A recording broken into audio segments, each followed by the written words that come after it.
Hola everybody, hope you're all doing fantastically well. It is Connor. We're back here with another video. What is going on? What is going on in your world? Well, in my world it's pretty goddamn sunny, and normally it's absolutely terrible where I am, so I'll take anything I can get. But how are you guys doing? I hope you're all doing really well. We're back here today with the rumour mill, and I wanted to discuss a few bits today, but let's start off with you guys. Thank you so much for your constant support. Please make sure you're liking the video, make sure you're subscribing. If you want to join onto the Patreon, everybody, I'm going to do a bit of a tour of the Sevilla stadium a little bit later on.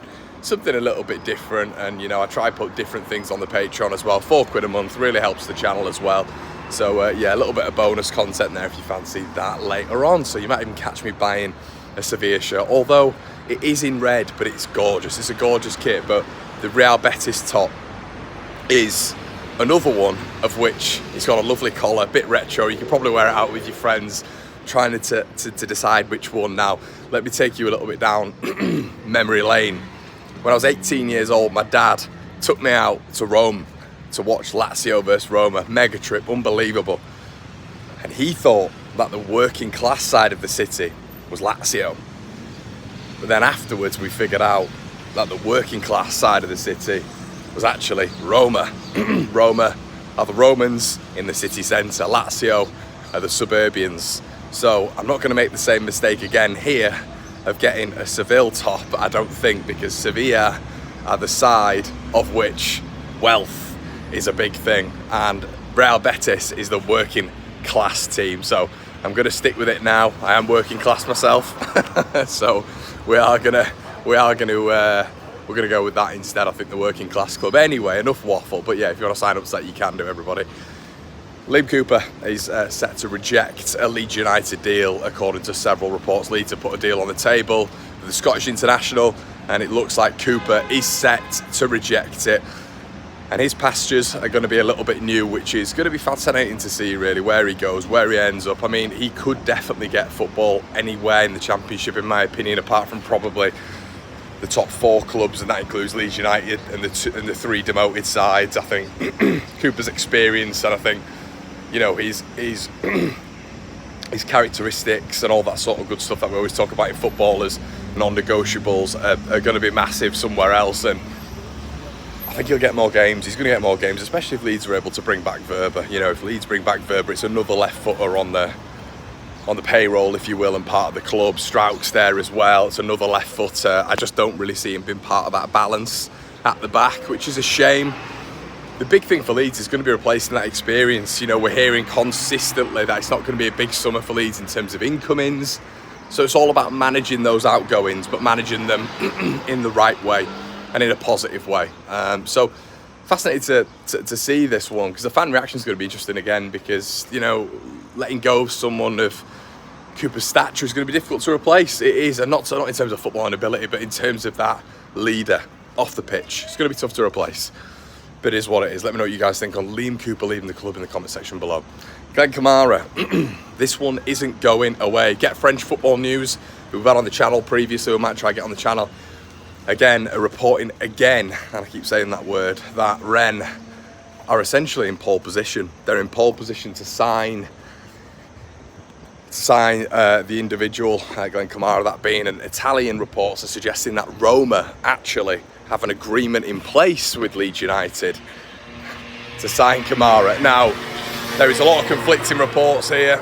Many reports stating that Leeds don't want to sell Kamara. It's not one of those deals that Leeds want to negotiate in. Obviously, he's only been at the club for a set amount of time, which isn't really enough for him to be making a severe impact, in my opinion. You know, I think Glen Kamara he's got things in his game to develop on. We all know that, but I'd love him to stay at the club, to be honest. I mean, if he improves that side of his game, which we all know what needs to improve, the shooting side and the finishing side of things, and adding that side to his game, he'd be an absolute monster at this level. He'd be a monster in the Championship. So I think it'd be a top you know, bit of business to keep hold of him. But if they're not to do that, if we are to negotiate, if Leeds are to get a good price for him, once again, Rennes being there and Roma being there is a good thing, because you're negotiating, there's a bidding war, yada yada yada. That's what we need. We need 2 or 3 clubs involved in it. Keep an eye on that one. Summerville. Reports are suggesting this morning that PSG are not going away with the deal. Reports are also suggesting that Cree has had discussions with Liverpool now, and Arne Slot, and that really doesn't surprise me whatsoever. Arne Slot apparently is a massive fan. There's a fine old link there between them both. Dutch, obviously national side, which Cree will want to be in, and this is maybe a development in his career. I think that's the thing where I think he's just not going to stay. It's the Dutch national side, of which he wasn't part of this season a lot, especially away with the World Cup. And there's an argument that on the wing, they don't really have anyone as good as Cree when it comes to consistency and just class. So, not involving him was an interesting one. But the development in his career, going to a Liverpool, performing there, like Gakpo, who's the best Dutch player at the minute, linking up with him, Arne Slot, another Dutch connection there, would be seen as highly attractive. And I'd completely understand why that would be something where he'd look round and go, okay, that's going to help my career, and obviously the wage and playing for one of the biggest clubs in world football. So it's going to, I don't know, that one is a tough one. PSG apparently aren't going away. I don't see that one happening, but Liverpool is the one, so apparently he's had talks. So yeah, that's what some reports are suggesting this morning. Jamie Shackleton has left the club, or it looks like he's leaving the club, as everyone is aware, leaving to join Sheffield United. Apparently, he's just heading up the road, and that's going to be a permanent deal. How do you guys feel about that? I'm not too bothered about that. I think with us now, we all know, we're very, very aware of how it does need to be incomings. We need to see some incomings. When we see these incomings, I think we're going to be all right, and we're going to feel a little bit more relaxed. But the tough one is now it's managing a lot of these outgoings, which leads this churn is going to be a big one. It really is. You're going to see so many, maybe 50-60% of the squad potentially moving on. And Leeds have got to replace that, and they've got to replace that really, really well, haven't they? So yeah, guys, so far today, that is your news.